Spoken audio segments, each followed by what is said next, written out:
네, 안녕하십니까. 파마한 남자입니다. 오늘은 제가 책 소개를 좀 하고 싶어서 영상을 찍고 있습니다. 이 인어 사냥이라는 책이고요. 차인표 작가님이 쓰신 책입니다. 개인적으로 저는 원래 소설은 별로 좋아하지 않아서 잘 안 읽는 편인데 이 책은 너무 재밌게 읽었고요. 이분이 이제 유명 탤런트시잖아요. 그래서 개인적으로 또 팬이어가지고 그 전에 쓰셨던 책들도 읽어본 기억이 있는데 그때는 뭐 그냥 무난하게 읽었던 터라 요 책 나온다는 소식을 들었을 때도 사실 별로 기대는 안 했었습니다. 네, 너무 재밌게 읽었어요. 제가 다음날에 좀 아침 일찍 일정이 있었는데 밤에 잠깐 읽으려고 폈다가 단숨에 다 읽어버릴 정도로, 잠을 미루고 단숨에 다 읽어버릴 정도로 재밌게 읽었습니다. 굉장히 좀 유익한, 재미도 있고 또 유익한 책이라고 생각을 해서 또 다른 분들도 많이 읽어보셨으면 좋겠다는 생각이 있고요. 내용을 좀 간단하게 말씀을 드리면 여기 덕모라는 캐릭터가 나옵니다. 덕모라는 캐릭터는 어떤 인간 사회 이런 생활에 좀 염증을 느낀 것 같아요. 그래서 최대한 뭐 남들에게 뭐 자연에게 피해를 안 주고 살기 위해서 아내와 함께 이렇게 섬에 들어가서 살게 됩니다. 그래서 딸도 낳고 아들도 낳고 이렇게 행복하게 잘 살 것 같았는데 아내가 불치병에 걸려서 갑자기 죽게 돼요. 그래서 혼자서 자식들을 좀 힘들게 키우는 상황이었고, 근데 딸 영실이 좀 이렇게 크면서 집안의 어머니 역할을 좀 어느 정도 하게 됩니다. 그래서 좀 숨통이 좀 트이는 그런 상황이 됐는데 또 딸이 어머니와 똑같이 그 불치병에 또 걸려서 죽을 위기에 놓이게 됩니다. 그래서 심적으로 그렇게 괴로워하는 중에 그 근처 동네에 그 공영감이라는 인물이 그 인어기름에 대한 정보를 줘요. 그래서 그거를 먹으면 그 불치병에서 나을 수 있다, 딸을 살릴 수 있다, 뭐 이런 정보를 주게 되고, 그래서 그 기름을 뭐 얻어서 뭐 쓸 것인가 말 것인가 뭐 이런 거에 대한 내용이 담겨 있습니다. 그래서 여기 띠지에 있는 글을 좀 읽어드리면요, 영생하는 인어 기름을 차지하기 위한 인간의 탐욕과 근원적 욕망에 관한 이야기, 당신은 먹겠습니까? 뭐 이렇게 써 있습니다. 그래서 이런 내용이고요.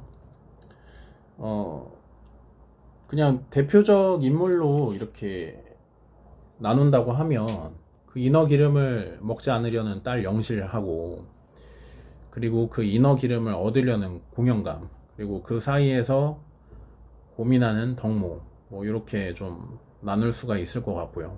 그리고 저는 이 덕모가 고민하는 중에 그 공영감이 옆에서 계속해서 유혹을 합니다. 설득을 하고 유혹을 하는데, 딸을 살리고 싶으면 그냥 인어 기름을 얻는 것에만 신경 써라. 그러니까 덕모의 어떤 가치관에 반하는 일이었는데 그거에 고민을 할 때마다 공영감이 계속 그런 말도 안 되는 소리를 하면서 계속 덕모를 유혹해요.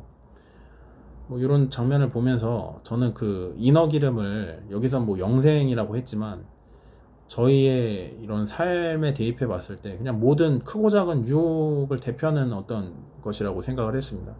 그러니까 저희가 삶을 살아가는 데 있어서, 사람이 삶을 살아가는 데 있어서 끊임없이 어떤 유혹에 부딪히게 되고,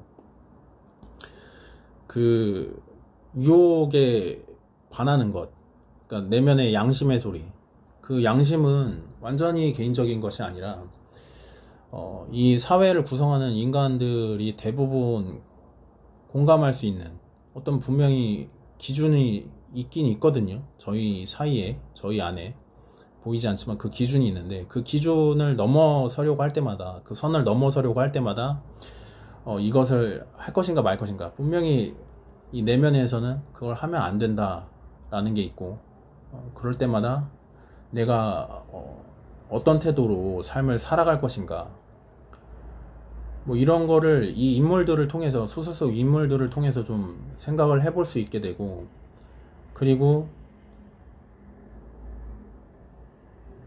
그런 어떤 것을 따라갔을 때 그 결과에 대해서 좀 간접적으로 체험을 할 수 있는 그런 좋은 소설이라고 생각을 했습니다. 그러니까 이런 거를 좀 제가 뭐 미리 읽었으면 좋았겠지만 저는 그 소설을 통해서가 아니라 경험을 통해서 좀 그런 유혹을 따라갔을 때 결과가 좋지 못하다라는 것을 경험을 통해서 좀 알고 있는 상태에 있습니다. 지금은.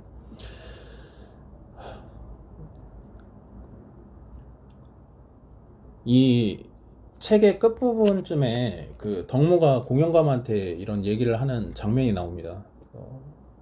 당신은 이미 죽어 있고 당신은 그 자리에는 욕망만이 남아있다. 당신은 온데간데 없고 욕망만이 남아있다. 뭐 이런 말을 하는 장면이 나옵니다. 그러니까 저희가 여기서 나오는 굳이 영생이 아니라 뭐 이게 뭐 음주 문제라든지 폭력이라든지 뭐 성적인 문제라든지 뭐 여러 가지 것들 덕무처럼 그리고 뭐 타인을 위한 것이 아니라 보통은 저희 젊은 세대에 있는 사람들은 개인적인 어떤 일시적인 만족을 두고서 그런 유혹을 받아들일 것인가 말 것인가 뭐 이런 거를 끊임없이 이렇게 고민을 하게 되는데 그 유혹을 따랐을 때 일시적으로는 그게 나를 만족시키는 것 같고 하지만 결과적으로는 그게 좋지 못하다. 그게 나를 죽이는 일이다. 뭐 이런 거를 좀 많이 좀 생각을 많이 해봤습니다. 뭐 경험적으로도 알고 있고 이 소설을 통해서도 좀 많이 생각을 해봤습니다. 그래서 읽다 보니까 그 몇 년 전에 그 굉장히 인기 있었던 그 조던 피터슨 교수님이 쓴 그 12가지 인생의 법칙 그 책이 생각이 나더라고요. 거기에 보면 당신에게 최고의 모습을 기대하는 사람들만 만나라 라는 그 파트가 있습니다. 그 조언 중에 그런 파트가 있는데 그러니까 사실은 그 어떤 유혹을 따라가는 게 더 쉽고 그냥 그 유혹을 따라서 그러니까 방탕한 삶이 되겠죠. 막 함부로 행동하는 거, 뭐 함부로 술을 먹고 폭력을 감정적으로 행동하고 뭐 문란한 행위를 하고 뭐 이런 거 그렇게 사는 거는 이제 너무 쉽습니다. 근데 그런 거를 옆에서 누가 그런 행동을 하는 사람을 이렇게 온전하게 다 받아줄 수가 있을까요? 그러니까 그런 기대를 하는 사람들을 옆에 둔다는 거는 그 기대에 부응을 해야 된다는 거고 그거는 사실은 굉장히 쉽지 않은 일이다. 뭐 이런 거를 이야기를 해요. 조던 피터슨 그 분께서. 그래서 강인한 의지가 필요하고 겸손도 필요하고 용기도 필요하고 그런 많은 미덕들이 필요합니다. 그런 게으른 행동에는 저희가 아무런 노력 없이 그냥 할 수 있다는 거죠. 그리고 일시적인 심지어 저희한테 또 인내가 아닌 일시적인 만족감마저 이렇게 주게 됩니다. 그런 내용들이 좀 생각이 났고 그래서 그런 거를 생각해 봤을 때 궁극적으로 사람들이 어떤 영생을 꿈꾸게 되는 거는 그런 무책임한 태도 때문이 아닐까. 그러니까 그런 식으로 함부로 살면서 근데 막 살고 싶은 사람은 없잖아요.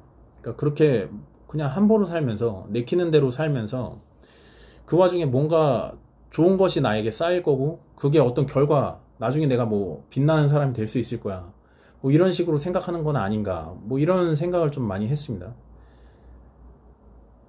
그리고 그 영생이라는 거를 추구하는 것 자체가 사람이 그 동기가 그러니까 좋지 못하다. 내가 뭐 공익을 위해서 모든 사람을 위해서 영원히 살 거야 뭐 이런 거를 추구하는 사람은 없다.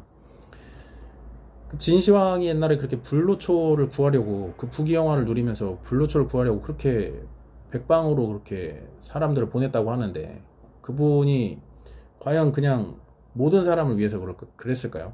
그러니까 결국 결과적으로는 다 그 이기적인 것의 결정체라는 거죠. 함부로 행동하는 것 그냥 모든 것들. 근데 그렇게 살면은 결국에 자기마저 이제 죽이는 결과를 낳게 된다고 생각을 많이 했고 그리고 만약에 이런 인어 기름이 정말 있어서 이거를 뭐 특정 힘 있는 사람들만이 아니라 모든 사람들이 그 인어 기름을 얻게 되면 어떻게 될까요? 모든 사람들이 영원히 살게 되면 이게 저는 지구가 그러니까 인류의 역사가 진작에 끝났을 거라는 생각을 좀 많이 했습니다.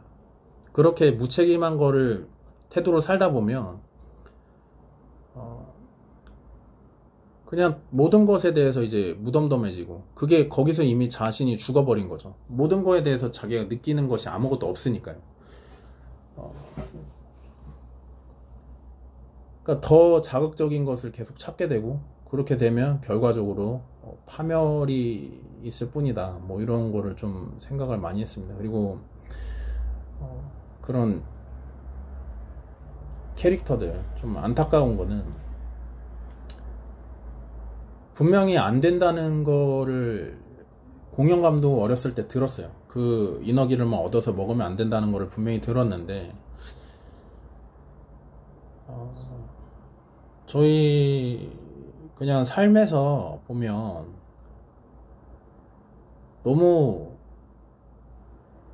바쁘게 살다 보니까 그게 어떤 삶의 기본적인 것인데, 그거를 너무 소홀히 하게 되는 것 같다. 기본이 사실은 제일 중요한 건데, 어떤 분야에서도 기본이 제일 중요한 건데, 그거에 대해서 너무 소홀히 하게 되는 것 같다. 그러니까 어린아이가 그런 결정을 하는데 결과적으로 이제 혼자 놓이게 되고, 안 된다는 얘기는 들었지만 그거에 대해서 좀 깊게 생각해 볼 상황도 없었고, 그런 거에 대해서 깊게 의논해 볼 어른도 없었고요.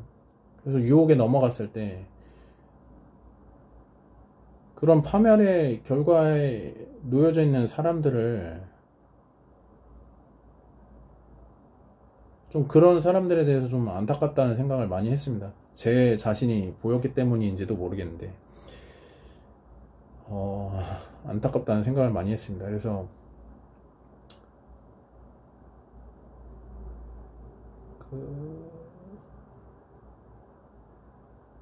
그냥 저 개인적인 가치관에 대해서 좀 말씀을 드리면, 뭔가 이렇게 어려운 사람을 돕는다고 하면 물론 이제 모든 사람을 도와야겠지만, 어른들보다는, 그러니까 나이 많으신 그 노인분들보다는 어린아이가 더 중요하다라고 생각하게 되는 것 같고요. 그들에게 이제 펼쳐질 인생이 너무 길기 때문에, 그런 것들이 이제 또 많은 사람들에게 영향을 끼칠 수 있기 때문에, 그게 굉장히 어린아이들에 대한 그게 되게 중요하다라는 생각을 좀 많이 했습니다. 그래서 주변에 그런 거에 대해서 충분히 얘기해 볼 만한 어른이 돼주는 것도 물론 중요하겠지만, 뭐 일단은 뭐 저도 그런 그릇이 안 되고, 그리고 혹시 뭐 이 영상을 보는 중에 그런 처지에 놓여 있는 그 어린 분들이 있으면, 청소년인 분들이 있으면, 그런 것을 자꾸 찾기 위해서 굉장히 노력을 해야 됩니다. 그런 거가 결과적으로는 그 모든 책임을 자기가 짊어지게 되는 날이 분명히 살면서 오게 돼요. 그래서 그걸 찾기 위해서 굉장히 노력을 해야 되고, 그 중에 하나가 제가 얼마 전에 말씀드린 그 책 읽는 행위가 그런 거에 대해 분명히 도움을 줄 수 있다 라고 생각을 합니다. 그래서 책을 좀 많이 읽고, 많이 좀 생각도 많이 해보시고, 그리고 가치관을 제대로 세워서 그런 바람직한 태도로 좀 삶을 살아가셨으면 좋겠다라는 생각을 많이 했습니다. 뭐 어쨌든 재미없는 얘기를 너무 길게 했는데, 뭐 이런 생각들을 했고요. 이 책을 꼭 읽어보시기를 좀 추천을 드립니다. 가벼운 마음으로 읽어보셔도 굉장히 재밌기 때문에 아마 끝까지 읽는 거에 대해서도 뭐 별로 걱정은 안 하셔도 될 것 같습니다. 어쨌든 뭐 오늘도 긴 얘기 들어주셔서 감사드리고요. 건강하시고 또 다음 영상에서 뵙겠습니다. 감사합니다.